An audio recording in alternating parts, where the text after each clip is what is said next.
Les amis, ça y est, bienvenue dans le dernier épisode du Clo-Clo Club de cette année 2024. J'en perds ma voix alors que l'épisode vient à peine de commencer. J'avais envie de faire avec vous un petit bilan puisque le Spotify Wrapped a déjà été posté. C'est bon, il est temps de passer à l'introspection et de faire un petit peu le bilan de cette année. Les enseignements, les découvertes, tout ce qui s'est passé sur cette dernière année créativement parlant et personnellement aussi pour en tirer des conseils et des enseignements, des trucs que, en tout cas à titre personnel, j'aurais aimé peut-être savoir avant de commencer cette année, ou en tout cas que je suis très heureuse d'avoir acquis au cours de cette année. C'était l'année de mes 30 ans, et les 30 ans, j'en ai pas mal parlé dans différents épisodes, notamment l'année dernière, puisque c'est un peu un marqueur temporel sur lequel on met beaucoup de pression, que ce soit socialement, mais aussi d'un point de vue artistique, te faire comprendre que t'es un génie si tu produis avant 30 ans et qu'après, c'est un peu trop tard. Je m'étais mis plein d'objectifs un peu perso sur cette année, que je vous avais partagé dans un épisode, et je ne les ai pas tenus. J'ai fait d'autres choses en fait, et j'en suis très contente. Et je pense que ça va être le tout premier enseignement de cette année, le tout premier point de ce bilan. C'est que je me suis pas mise la pression et j'ai continué à faire un truc que j'avais initié ces derniers temps et que j'aime toujours autant. À savoir de continuer à faire des premières fois. Oser tester des trucs, être ravi ou déçu, ou ne pas avoir d'avis sur l'expérience que je viens de vivre, mais y aller et pas réfléchir 1000 ans à me dire est-ce que peut-être que, mais vraiment foncer. Ça a donné lieu à un épisode que j'aime énormément, que je vais vous remettre en description d'ailleurs de celui-ci, mais qui est un épisode enregistré lors de mon cours de danse avec Louise Dalle. J'en ai beaucoup parlé parce que il m'a vraiment marqué en fait. C'était un souhait que j'avais exprimé à mes amis du coup pour mon anniversaire et Caroline, mon acolyte de toujours, m'a offert ce cours. On y a été ensemble, j'ai pu enregistrer pendant le cours. Merci encore Louise pour l'autorisation. J'ai rencontré des femmes tellement inspirantes, motivantes, c'était une safe place et je me suis rendu compte que je pouvais faire des choses avec mon corps alors que je suis pas du tout sportive et que je pensais vraiment pas tenir 3 heures non-stop. Et d'un point de vue discipline, c'était très intéressant de découvrir un vrai cours de danse et pas être dans la comparaison mais vraiment dans la compréhension et l'apprivoisement de son propre corps. Et j'ai eu beaucoup de chance, je savais pas sur quoi on allait danser et cette musique-là, en tout cas, m'a beaucoup parlé aussi. Elle fait partie de ma playlist. Je vous parlais du Spotify Wrapped en intro, ça fait partie de mon top. Tout de suite pour se projeter, se sentir à l'aise, ça aide énormément. Mais dans les premières fois, du coup, il n'y a pas eu que la danse cette année, il y a eu plein d'autres choses. Il y a notamment eu plus récemment un cours de modèle vivant. J'ai fait mon premier cours de modèle vivant chez Le Pan. Je vous ai un petit peu teasé ça dans les différents épisodes. Mais là aussi, ça a été un peu une révélation. Non pas que j'aime dessiner des corps de personnes en train de poser devant moi, ce qui est très impressionnant d'ailleurs quand on a le corps, là en l'occurrence d'une inconnue, une dame d'un certain âge qui a un corps qui m'a tout de suite évoqué les silhouettes des vieilles dames dans les tableaux de Klimt. Je sais pas si vous voyez, mais très osseuse, très anguleuse, mais avec un ventre très rond. C'était exactement ça et j'ai eu plein d'infos qui se sont mélangées dans ma tête en même temps, à savoir la dame est toute nue, tiens c'est marrant elle a pas de poils à cet endroit, ce genre d'observation, et en parallèle d'avoir tout de suite un regard de déconstruction et de compréhension des formes, de là son bras il va comme ça, là la proportion elle donne ça, là sur cet angle je suis plutôt là-dedans, qui venait très instinctivement et j'ai eu une super prof à cette occasion. Pareil, je vous remettrai son nom en description de cet épisode, toutes les refs s'y trouveront, mais qui m'a guidée du coup, c'était très cool, on a pu discuter aussi et en fait je me suis sentie aussi très légitime à être là. C'est tout bête, mais le fait de me rendre compte que oui, j'ai jamais pris de cours de dessin et pourtant je sais dessiner, ça m'a fait du bien, et d'avoir là comme ça 2 heures de dessin non-stop où j'ai rien d'autre à faire, c'était un pur kiff. Dans le dessin de modèle vivant, on a des poses qui sont chronométrées, ça change au fur et à mesure en fonction aussi de la difficulté de la pose. C'est un exercice que j'aime beaucoup. Je me suis rendu compte qu'au début, par exemple, j'étais en galère vraiment sur les poses de 3 minutes, c'était un enfer. Et puis, en cours de séance, j'ai changé de format, on m'a donné un un format raisin plutôt qu'un format A4, j'étais beaucoup plus à l'aise avec. Pareil, en termes de technique, j'ai testé du charbon, j'ai testé de la craie, j'ai testé de mélanger les deux, j'ai essayé le crayon, j'ai fait « Oh, j'aime pas du tout en fait, je vais repasser à un truc plus brut ». Et ouais, à un moment, ça m'a débloqué. Et puis après, à force de dessiner, j'étais incapable en fait de faire un trait. Il y a eu un moment, mon cerveau a frisé, il y avait trop d'informations, je venais de trop répéter des mêmes gestes. Et je regardais la modèle, et je regardais ma feuille, et je fais « Comment je suis censée transposer ça ?» Ça venait plus. Et j'ai trouvé ça du coup très intéressant parce que c'était en fait mon œil qui arrivait un peu à saturation et en même temps c'était tellement habitué à le faire que au moment où je conscientise un mouvement qui est devenu automatique, je sais plus faire. Et ça, je pense que ça peut nous arriver dans la pratique de manière générale quand on fait une discipline, d'avoir un moment où en fait tu l'as tellement fait que tu sais plus. Comme quand tu répètes justement dans le sport un même mouvement et qu'il y a un moment où tu le fais même plus bien, tu sais même plus, attends, c'est quelle jambe? C'est la jambe gauche ou la jambe droite? Mon bras, il doit se lever, il doit partir en avant, je dois faire un crochet, pas. Ce genre de choses-là. Et comment est-ce que tu te confrontes à ça? Comment est-ce que tu te recentres et que tu te ramènes à la pratique que tu es en train de faire? J'ai trouvé ça passionnant. Vraiment, je pense que c'est le conseil d'une vie que je continuerai à m'appliquer et à vous donner à chaque épisode bilan. Mais c'est oser et faites des premières fois, faites des trucs pour la première fois, ça vaut le coup. Et là, je vous ai parlé de vraies expériences un peu poussées, mais il y a des petites choses aussi toutes bêtes. Genre, je me suis acheté des perles et j'ai commencé à broder sur des chaussures. Et en fait, j'ai eu tellement la flemme que j'ai arrêté. Et c'était une première fois, je l'avais jamais fait sur des chaussures. Ça m'a pas parlé plus que ça. Voilà, fin. Et c'est un tout petit acte, mais ce petit acte-là, il m'a permis de tester quelque chose, de voir que je trouve le résultat très joli, mais que la pratique m'intéresse pas. Et ça marche avec des choses créatives, mais ça marche avec des choses du quotidien tout court, quoi.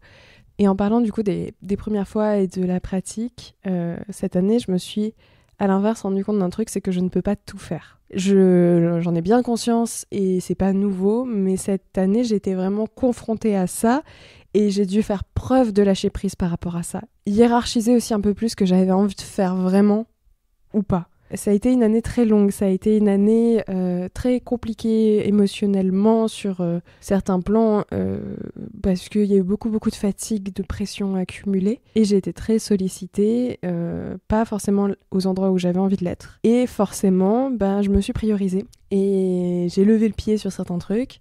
Et il y a des projets qui me tenaient énormément à cœur que j'ai remis à plus tard. Notamment un dont je vous ai déjà parlé, et c'est un peu mon objectif là pour les 30 ans, savoir commencer mon projet de roman. Je n'ai pas rien fait cette année. Je suis très fière de moi parce que j'ai déjà tous les personnages, la trame, le déroulé, plus ou moins de comment ça va se passer. Je sais ce que j'ai envie de raconter à travers ça aussi. Et j'ai commencé à poser sur papier déjà le premier chapitre en fait et toute sa structure. Donc je n'ai pas du tout rien fait, mais force a été de constater que je pouvais pas faire et ça et le podcast et du dessin et tester des trucs pour la première fois et gérer mon taf. Ça faisait beaucoup trop. Le fait est que mon taf a pris beaucoup de poids cette année en termes de charge mentale. C'est bien parce que ça m'a aussi appris là-dessus à, encore une fois, lâcher prise, prioriser et à me dire que ça y est, je sais vers quoi j'ai envie d'avancer. Et ça, c'est l'autre déclic qui découle finalement du fait de ne pas pouvoir tout faire, c'est que je sais ce que je veux faire.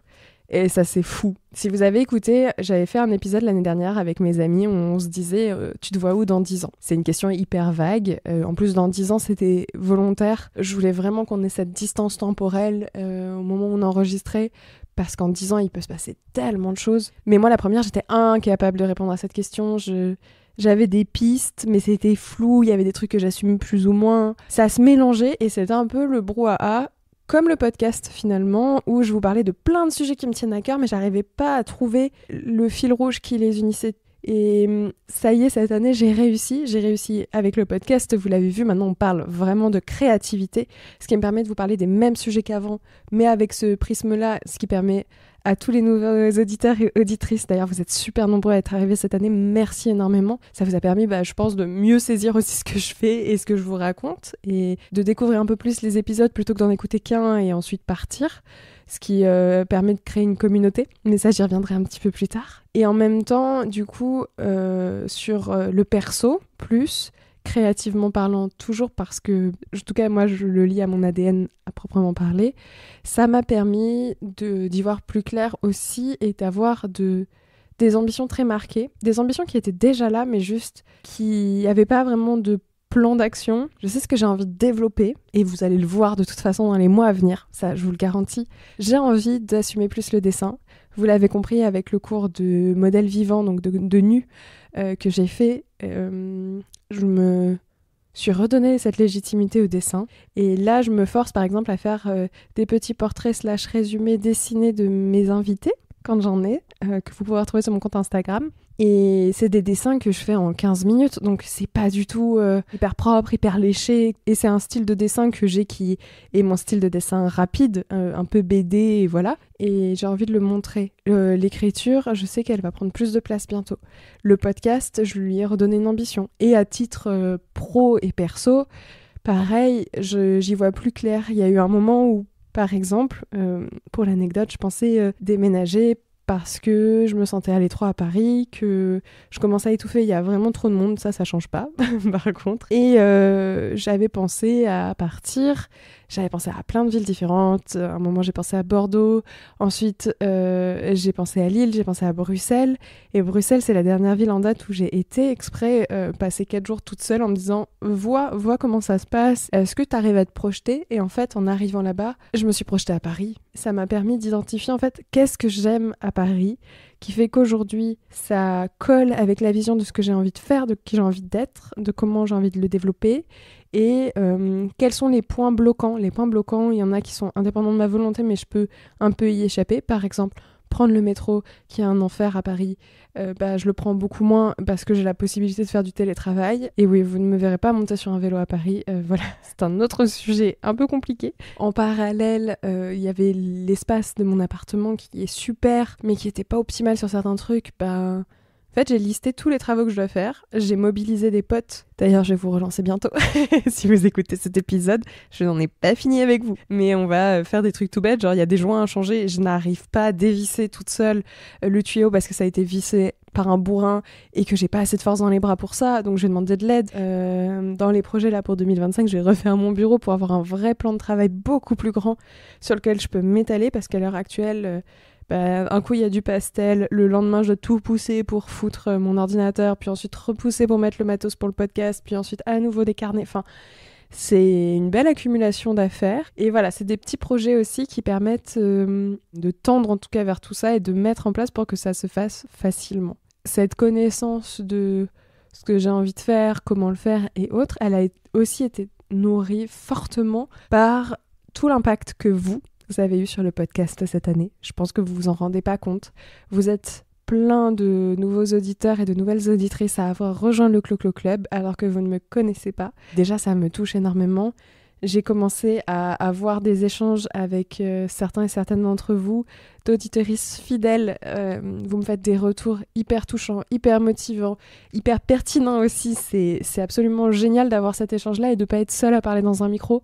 Parce que c'était vraiment quelque chose que j'avais envie de développer aussi, d'avoir vos retours, de pouvoir me rendre compte que ça sert, que c'est utile, savoir aussi, tiens, ce point-là, je l'ai peut-être pas assez développé, et la personne en question m'indique qu'elle, ça lui pose des questions aussi, donc ça peut être intéressant d'en faire un épisode.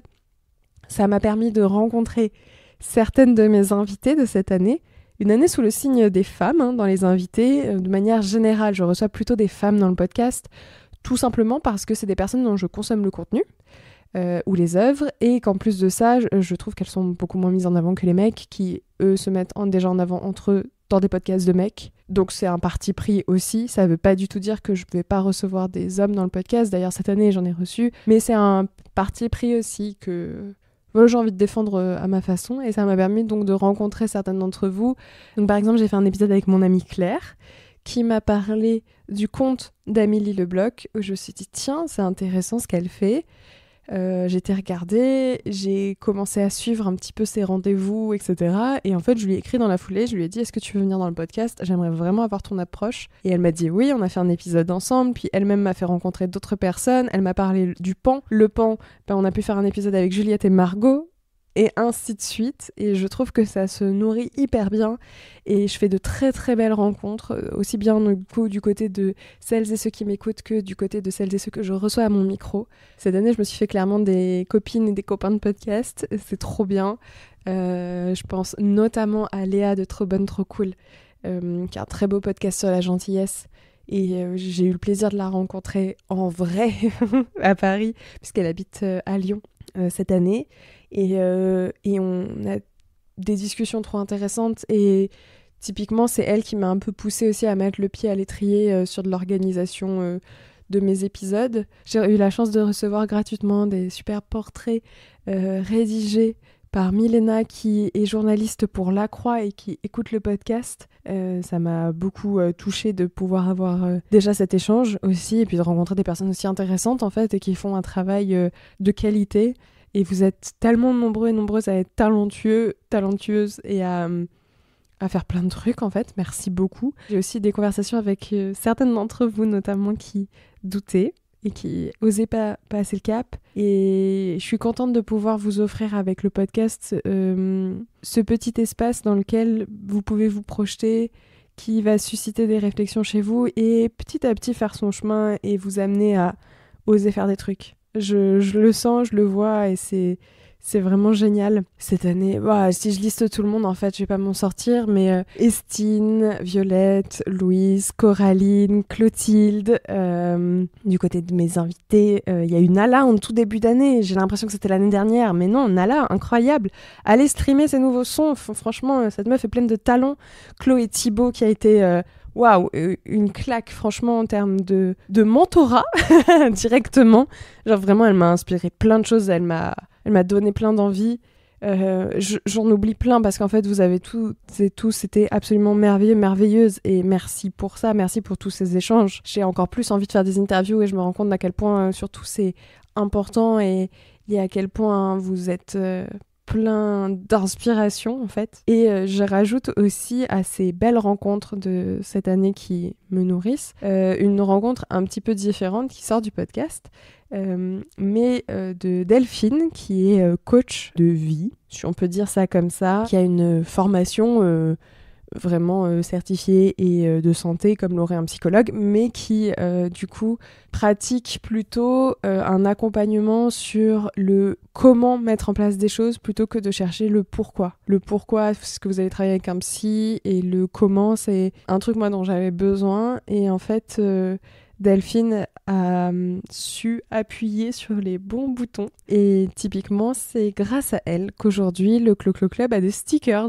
Voilà, c'est un truc anodin, mais en fait c'est elle qui m'a dit t'as rien à me donner en fait, tu me parles de ton podcast, ok cool, je vais l'écouter sur Spotify, mais j'ai envie de le mettre sur mon téléphone, j'ai envie de le mettre sur mon ordinateur, j'ai envie d'en coller dans les toilettes d'un bar pour que ce soit connu, que les gens le voient, qu'il y ait une petite trace, que tu puisses en envoyer en fait à tes auditeuristes, que moi je puisse en donner à mes patients et mes patientes. Et en fait c'est un exemple minuscule, cette histoire de stickers, parce qu'elle m'accompagne sur plein d'autres choses et plein d'autres sujets, mais elle a beaucoup aidé à ce que le podcast devienne ce qu'il est aujourd'hui et ce qu'il va devenir demain, et aussi à savoir un peu plus vers quoi j'ai envie d'aller justement, et mettre des objectifs un peu plus clairs, quitte à les changer dans 6 mois, d'être capable de le faire. Et ça, c'est un conseil que je peux vous donner aussi maintenant que je l'ai bien poncé cette année.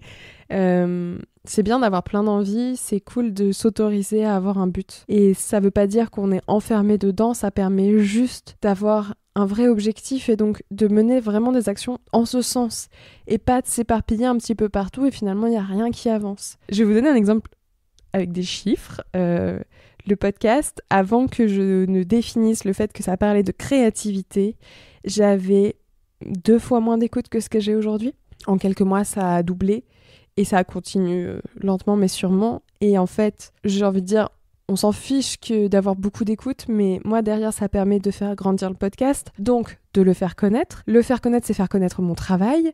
Ça va m'occasionner à titre personnel des opportunités professionnelles d'intervention sur d'autres podcasts, d'animation, d'écriture, etc. Mais aussi de pouvoir vous rencontrer, échanger avec d'autres personnes, découvrir de nouveaux invités, de nouvelles invitées, d'avoir de nouvelles voix qui arrivent dans le podcast. Tout ça, ça se nourrit et ça remplit cet objectif et c'était pas possible tant que j'avais pas défini le but de mon podcast, c'est de parler de quoi. Voilà. Une fois que ça a été fait, ça a tout débloqué et je dis pas que c'est une solution magique, je garde en tête que ça prend beaucoup de temps, mais si jamais vous avez un projet ou une envie, posez-vous un peu cette question du but et de la raison d'être et en fait c'est ça qui va vous débloquer plein de choses et si c'est flou, tant que c'est flou, c'est que c'est pas ça. Et ça va venir tout seul et voilà, c'est quand même très très chouette et ça permet de donner des projets. Et notamment de nouvelles ambitions. Et c'est sur ça que j'ai envie de terminer cet épisode, qui est déjà beaucoup trop long à mon goût.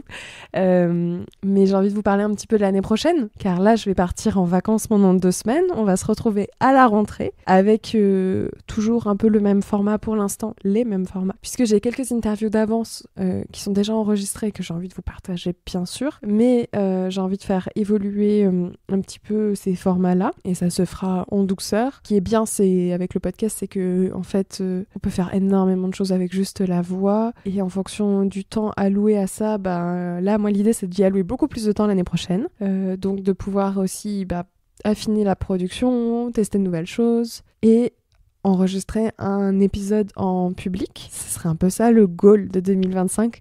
J'adorerais vous proposer un enregistrement en public dans un lieu avec vraiment la dimension du club, du Clo-Clo Club, à savoir un DJ set, des amis créatifs et créatives qui ont leur marque, qui font des bijoux, des œuvres, tout ça, qui puissent avoir un petit stand en mode de vente pour vous faire découvrir leur travail aussi, qu'on puisse échanger de vive voix, se rencontrer, discuter, ça c'est un vrai truc que j'aimerais faire, et qu'on puisse célébrer ensemble un nouvel anniversaire du Clo-Clo Club, tout simplement. J'ai aussi une liste longue comme le bras d'invités, que j'ai très hâte de vous faire découvrir et aussi que de rencontrer, tout court, pour faire les enregistrements en tant que tel. Et je suis contente d'avoir là trouvé un rythme qui me convient et qui vous convient de toute évidence. Franchement, merci d'ailleurs à celles et ceux qui répondent à mes petits sondages aussi sur Insta. J'en fais de temps en temps, juste pour savoir un petit peu si le rythme vous convient, quand est-ce que vous écoutez les épisodes, parce que moi j'en sors un par semaine, c'est dense. Si c'est pour pas qu'il soit écouté, ça a peu d'intérêt, donc...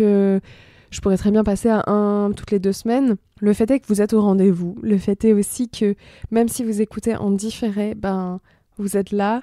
Ce qui vous intéresse, c'est les sujets abordés. Et vous êtes toutes et tous hyper réactifs et réactives pour me dire ce qui vous intéresse aussi. Évidemment, moi, je continue à garder ma ligne édito en fonction de ce qui me plaît, des gens avec qui j'ai des attaches. J'ai accepté cette année une fois d'enregistrer un épisode à la demande de la personne pour la promo d'un livre, mais le reste du temps c'est moi qui choisis et en l'occurrence cette personne-là, donc Emeric, qui fait le podcast Anecdate, m'avait contacté et en fait comme je connaissais déjà son travail, ça a fait sens, je me suis dit autant en profiter, il va avoir plein de choses à raconter avec son recueil de poésie et le fait est que l'échange était hyper intéressant et que ça a été sa démarche à lui. Donc voilà, aussi pouvoir saisir ces opportunités-là en 2025, j'ai hâte. J'ai hâte qu'on construise tout ça ensemble. Je suis trop fière des épisodes de cette année, je suis trop fière de vous aussi et des échanges qu'on a, de la communauté qu'on est en train de construire,